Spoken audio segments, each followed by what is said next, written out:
My dear students and my friends, have a nice day. Today we will discuss on the classification of phylum Platyhelminthes. This phylum is divisible into three classes. यानी ये समुदाय तीन वर्गों में वर्गीकृत किया गया है। तीनों की अपन कंपैरेटिव स्टडी पढ़ रहे हैं, तुलनात्मक अध्ययन करने जा रहे हैं ताकि अपने को समझने में कोई असुविधा न हो, आसानी से समझ में आ जाए। पहला पॉइंट, अगर मैं पहली क्लास का लूंगा तो दूसरी तीसरी क्लास का भी पहला ही बिंदु लूंगा, ध्यान से देखना। तीन क्लासेस कौन सी है पहले वो देखिए। Class first is Turbellaria, class second is Trematoda और क्लास थर्ड इज सेस्टोडा, और सेस्टोडा का दूसरा नाम है सेस्टोइडिया। अब अपन इनके कैरेक्टरिस्टिक फीचर्स कंपैरेटिवली तुलनात्मक रूप से ले रहे हैं। फर्स्ट ट्रिबिलेरिया का पॉइंट आ रहा है, mostly non parasitic free living worms are planarians. अधिकांशतया अपरजीवी या परजीवी नहीं होते। तो क्या होते हैं? स्वतंत्र जीवी होते हैं और सम्मिलित रूप से इनको प्लेनेरियंस कहते हैं। इसके आगे एक छोटा सा पॉइंट और लिखा हुआ है जो मेरे से छूट गया था, इसके साथ ही जोड़ दिया मैंने। दे आर टेरेस्ट्रियल यानी ऑन लैंड या स्थलीय, फाउंड इन बोथ वाटर, और दोनों प्रकार के जल में पाए जाने वाले जंतु। ये क्लास कुछ हट करके है इनसे, बाकी के दो क्लासेस परजीवी होंगी, ये स्वतंत्र जीवी है। ट्रिबिलेरिया क्लास।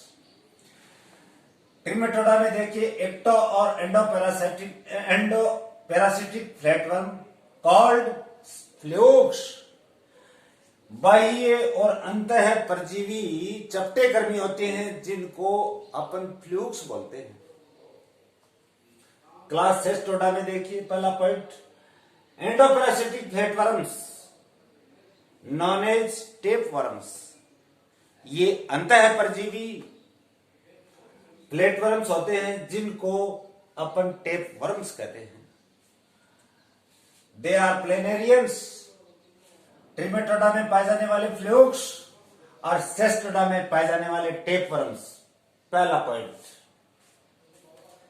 सेकंड पॉइंट आ रहा है, body unsegmented in class Turbellaria, body unsegmented, flattened and covered with ciliated cellular or syncytial epidermis। शरीर अखंडित होता है, फ्लैटेंड यानी चपटा, डोर्सो वेंट्रली चपटे कर्मी है, वो स्वतंत्र जीवी जंतु है, और कवर्ड बाई या कवर्ड विद सीलिएटेड सेलुलर और सिंशियल एपिडर्मिस। सेलुलर का मतलब ऐसी सेल जिसमें न्यूक्लियस की संख्या एक होगी, और सिंशियल का मतलब है संकोशिकी या बहुकेंद्रिकीय यानी न्यूक्लियस एक से अधिक होंगे। मल्टी न्यूक्लिएटेड सेल जो होती हैं उनको सिंशियल सेल बोलते हैं। एक कोशिकीय, एक केंद्रकीय और बहुकेंद्रकीय परतों द्वारा, एपिडर्मिस द्वारा इनकी बॉडी जो होती है वो घिरी हुई होती है। ट्रिमेटोडा में देखिए body is also unsegmented same as those as in Turbellaria, dorsoventrally flattened, निश्चित रूप से ऊपर से नीचे से डोर्सल और वेंट्रल पृष्ठ आधारी रूप से चपटे होते हैं, और लिफ लाइक यानी पत्ती के समान दिखाई देते हैं। Tegument thick but without cilia और रेप्टाइड्स। सॉरी, इसमें पॉइंट रह गया, कुछ एक पॉइंट रह गया, ध्यान से देना। वापिस मैं ट्रेपिलेरिया में जाता हूं। एपिडर्मिस, सिंसिल एपिडर्मिस के बाद में एक और पॉइंट है, body unsegmented, flattened and covered with ciliated cellular और syncytial epidermis containing mucus secreting cells, mucus को स्त्रवित करने वाली, म्यूकस का सीक्रेशन करने वाली सेल्स और रॉड शेप्ड बॉडीज यानी छड़ के आकार की बॉडीज पाई जाती हैं, जिनको रेप्टाइड्स कहते हैं। रेप्टाइड्स क्या करते हैं? म्यूकस का स्त्रवण करते हैं। जब ये ट्राई करते हैं तैरने के लिए against the strong water current, तेज जल की धारा आती है, तो उसके विरुद्ध जब ये गति करते हैं तो सीलियरी ग्लाइडिंग करते समय एक सीक्रेशन का स्त्राव करती हैं, जो एडिशन में सहायता करता है। तो मुख्य फंक्शन रेप्टाइड्स का एडिशन होगा ड्यूरिंग स्विमिंग और अगेंस्ट स्ट्रॉन्ग वाटर करंट। जब तेज जल की धारा सामने से आ रही है और ये जंतु गमन कर रहे हैं, तब ये सीक्रेशन या सीक्रेट करती हैं एक म्यूकस लाइक स्ट्रक्चर का। यहां देखिए, body unsegmented, dorsoventrally flattened, leaf like, tegument thick but without cilia और रेप्टाइड्स। यहां एपिडर्मिस की जगह टेगुमेंट आ गई। टेगुमेंट क्यों आ गई? क्योंकि ये परजीवी हैं। इनको परपोसी के शरीर से स्रवित होने वाले विभिन्न प्रकार के सीक्रेशंस, और एंडोपैरासाइट है तो विभिन्न प्रकार के एंजाइम्स द्वारा बॉडी को गलने का खतरा है। इसलिए ये अपने चारों तरफ एपिडर्मिस की जगह टेगुमेंट का स्त्रवण कर लेती है और उसके नीचे 3 परतें पाई जाती है। आंतरिक परत बेसमेंट मेम्ब्रेन होगी, अध्यावरण या टेगुमेंट बोलेंगे, मोटा होगा, लेकिन सीलिया और रेप्टाइड्स नामक संरचनाएं नहीं होगी। इधर देखिए, बॉडी सेगमेंटेड, उधर दोनों में अनसेगमेंटेड। यहां शरीर खंडित है, इनलोंगेट लंबा है, फ्लैट चपटा है, रिबन लाइक फीते के समान है, टेगुमेंट विद माइक्रोविलाई यानी अवशोषण क्षमता को, भोज्य पदार्थों की अवशोषण क्षमता के सरफेस एरिया को बढ़ाने के लिए माइक्रोविलाई या सूक्ष्मांकुर पाए जाते हैं। तो टेगुमेंट विद माइक्रोविलाई। थर्ड पॉइंट आ रहा है ट्रेपिलेरिया का, माउथ वेंट्रल अधर सतह पर, जैसे अपने में वेंट्रल रहता है। Intestine proceeded by muscular pharynx, यानी इंटेस्टाइन जो है वो मस्कुलर फेरिंग्स से आगे बढ़ जाती है, बस प्रीसीडेड का मतलब है आगे बढ़ना। नेक्स्ट, इधर देखो तीसरा point, alimentary canal having only mouth and simple pharynx.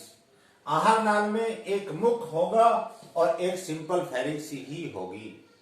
इधर देखिए, no alimentary canal, no sensory organs या सेंस ऑर्गन्स, कोई आहार नाल की आवश्यकता नहीं हो, क्योंकि they are entirely endoparasites. Endoparasitic flatworms बताया मैंने, क्योंकि इनको तो पचाया हुआ भोजन मिलता है, इनको तो पचाने की आवश्यकता नहीं है, तो आहार नाल की या पाचन ग्रंथियों की या पाचन तंत्र की आवश्यकता ही नहीं है। No alimentary canal, no sensory organs, कोई स्वेदांगों की भी जरूरत नहीं होती। खुले वातावरण में रहने वाले जंतु के लिए आवश्यक है और सेंसरी ऑर्गन्स के, तो जो आंतरिक वातावरण में जिनको पर्याप्त मात्रा में बैठे बैठे आराम से भोजन मिल रहा है, उनको सेंसरी ऑर्गन की जरूरत क्या है। Next, suckers absent in Turbellaria, चूषक अनुपस्थित होते हैं, but tango, chemo and photo receptors present. स्पर्शग्राही, रसोग्राही या रसायनग्राही, test of the chemical nature, और फोटो रिसेप्टर यानी प्रकाशग्राही उपस्थित होते हैं। जबकि इसमें देखिए suckers and sometimes hooks present. Trematoda के अंदर सकर्स और कभी कभी हुक्स भी पाए जा सकते हैं। हुक मोडा। सेस्टोडा में देखिए स्क्वालेक्स जिसको हेड कहते हैं विद सकर्स और हुक्स और बॉथ। स्क्वालेक्स जो होगी वो चूसक या हुक्स युक्त होगी या दोनों दो उपस्थित हो सकते हैं, सकर्स भी हो सकते हैं और हुक्स भी हो सकते हैं। नेक्स्ट फिफ्थ पॉइंट आ रहा है mostly hermaphroditic, they are mostly monoecious, उभयलिंगी, एसेक्सुअल रिप्रोडक्शन में भी प्रेजेंट, अलैंगिक जनन पाया जा सकता है, डेवलपमेंट यूजुअली डायरेक्ट और परिवर्तन सामान्यतः प्रत्यक्ष होता है, कोई लार्वल स्टेजेस नहीं होती। इधर देखिए आप मोस्टली मोनोसियस वही हर्माफ्रोडाइट्स होते हैं। डेवलपमेंट डायरेक्ट होगा किसमें, जो एक्टोपैरासाइट्स होते हैं वो इन एक्टोपैरासाइट्स, और इनडायरेक्ट भी होगा इन एंडोपैरासाइट जो बॉडी के अंदर सरवाइव कर रहे हैं, अंदर परजीवी जीवन व्यतीत कर रहे हैं। एंडोपैरासाइट्स में indirect with alternation of hosts, लेकिन होस्ट प्राइमरी होस्ट और सेकेंडरी होस्ट या इससे ज्यादा भी होस्ट हो सकते हैं, या प्राइमरी होस्ट एक से अधिक हो सकते हैं। इसका मतलब इसमें होस्ट की संख्या प्राइमरी और सेकेंडरी होगी, इसीलिए लिखा है विद अल्टरनेशन ऑफ होस्ट।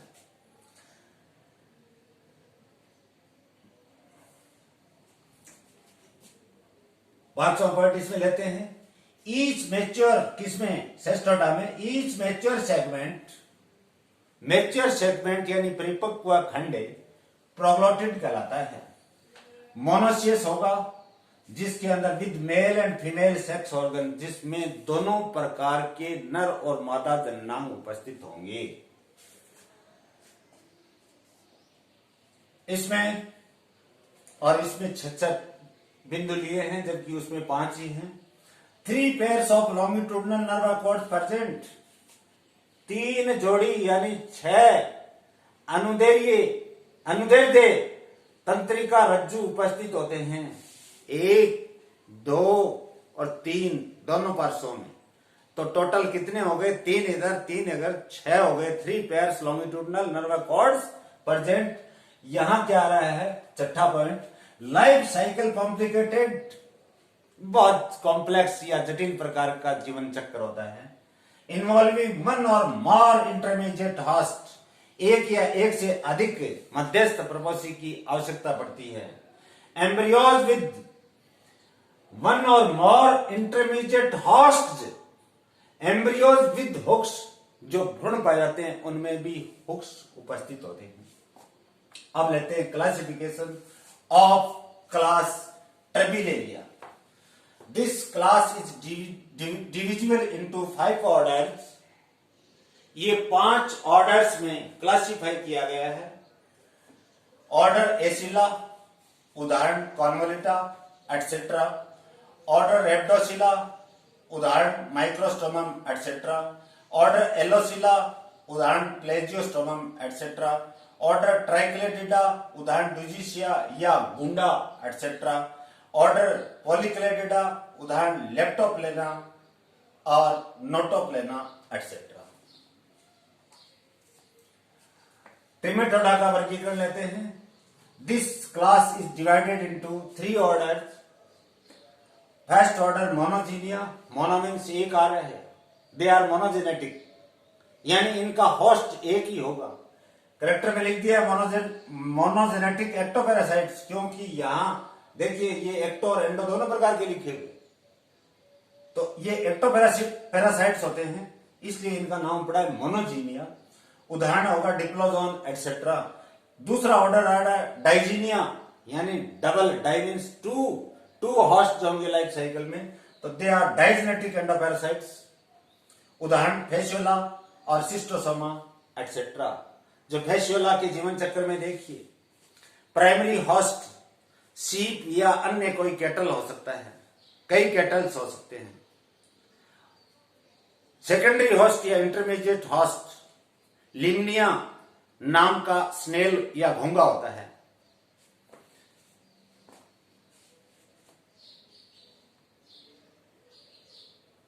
उदाहरण फेचुला, सिस्टोसोमा ले लिया। थर्ड है एस्पिडोकोटाइलिया या इसका दूसरा नाम है Aspidogastrea, endoparasites in gut of reptiles and fishes. ये भी एंडोपैरासाइट्स हैं मुख्यतया, और किसके? सरीसृपों के, रेप्टाइल्स के और मछलियों के एंडोपैरासाइट हैं। उदाहरण एस्पिडोगेस्टर एटसेट्रा। अब क्लासिफिकेशन लेते हैं सेस्ट्रोडा का। This class is divisible into 2 सब क्लासेज। ये सीधी डायरेक्टली गणों में, ऑर्डर्स में विभाजित नहीं होती, पहले 2 सब क्लासेज बनाई हैं। सब क्लास फर्स्ट इज सेस्ट्रोडेरिया। इनके बिंदु ले रहा हूं मैं, लक्षण ले रहा हूं, करेक्टर्स ले रहा हूं। बॉडी अनसेगमेंटेड, यहां क्या लिखा है? Body segmented. यहां क्या लिखा है? बॉडी अनसेगमेंटेड, यानी पहली क्लास के अंदर बॉडी अनसेगमेंटेड है। Leaf like without scolex and strobila. Body 3 भागों में मुख्यतः विभाजित होती है इनकी, स्कॉलेक्स, नेक एंड स्ट्रोबिला। इसमें क्या कह रहा है? Leaf like without scolex and strobila, यानी दे आर मोनोजोइक। इसका मतलब इसमें नेक ही पाई जाती है, और नेक प्रोलिफरेशन द्वारा प्रोग्लोटिड्स का निर्माण करती है। पहले इमेच्योर बनते हैं, बाद में मैच्योर बनते हैं, बाद में ग्रेविड प्रोग्लोटिड बनते हैं। इसका मतलब एक साथ एक ही जंतु को ये प्रोड्यूस कर रही हैं। They are monozoic. Due to this reason they are called monozoic. This sub class का सेकंड कैरेक्टर क्या है? Only one set of monoecious reproductive system. Only one set of monoecious reproductive system, यानी एक ही set, यानी मात्र 2। एक set का मतलब 2 उभयलिंगी रिप्रोडक्टिव सिस्टम यानी ऑर्गन्स उपस्थित होते हैं। लार्वा जो है वो लाइकोफोर होगा, और विद 10 हुक्स, उनके अंदर अंकुशों की या हुक्स की संख्या 10 होगी। नीचे वाले में 6 होंगे लार्वा में। Having 2 orders, this sub class is divisible into 2 orders. First order Amphilinidea, second order है गायरोकोटाइलिडिया। उदाहरण होगा एम्फिलाइनिडिया का एम्फिलाइना, और गायरोकोटाइलिडिया का उदाहरण होगा गायरोकोटाइल एटसेट्रा। सेकंड सब क्लास ले रहे हैं बेटे you Cestoda. You means true, वास्तविक रूप से सेस्टोड तो ये हैं सेकंड सब क्लास वाले। बॉडी लॉन्ग, लंबी या इलोंगेटेड, बट रिबन लाइक, फित्ते के समान फ्लैटेंड होती हैं। मैंने एक जगह एक बेटे का प्रयोग कर दिया, माफ करना my friends and dear students. मेरे से बड़े भी वीडियोस को देख रहे होंगे, मैं आभार प्रकट करना चाहता हूं, क्षमा चाहता हूं कि गलत शब्द का प्रयोग कर दिया। Body is divisible into scolex, neck and strobila with many proglottids. They are polyzoic. शरीर 3 भागों में बटा हुआ, स्कॉलेक्स, नेक और स्ट्रोबिला में, और बहुत सारे प्रोग्लोटिड्स बनते हैं। इसलिए इनको, और प्रत्येक प्रोग्लोटिड अपने आप में मैच्योर या ग्रेविड प्रोग्लोटिड एक जीव की भांति व्यवहार कर रहा है। अंडपूर्ण देह खंड या ग्रेविड प्रोग्लोटिड अपने आप में मोनोसियस है और एक जीव की भांति कार्य कर रहा है, तो they are polyzoic. Poly means many, zoes means animal, बहु जंतु की भांति, यानी एक से अधिक प्रकार की जंतु की भांति व्यवहार करने वाले जंतु पॉलीजोइक कहलाएंगे। Several sets of monoecious reproductive organs, ये देखिए आप, वहां 1 सेट ही था रिप्रोडक्टिव ऑर्गन्स का, यहां पे असंख्य या न्यूमरस या सेवरल सेट पाए जाते हैं। लार्वी विद 6 हुक्स, वहां लार्वी जो तो लाइकोफोर था और उसमें हुक्स की संख्या 10 थी, यहां पे 6 है। This sub class is divided into 11 orders. Order first Proteocephalidea, order Tetraphyllidea, order Disculicepitidea, order Lecanicephaloidea, order Pseudophyllidea, order Trypanorhyncha, order Cyclophyllidea, order Aporidea, order Nippotaeniidea, order Caryophyllidea, order Spathebothriidea. ये 11 order हैं। Order तक classification छोटी classes में नहीं करना है, MSc वालों को करना है। For example Taenia and Hymenolepis etcetera. Taenia solium या टीनिया सजाइनेटा यानी टीनिया और हाइमेनोलेप्सिस एटसेट्रा, ये उदाहरण आपके समक्ष प्रस्तुत किए हैं।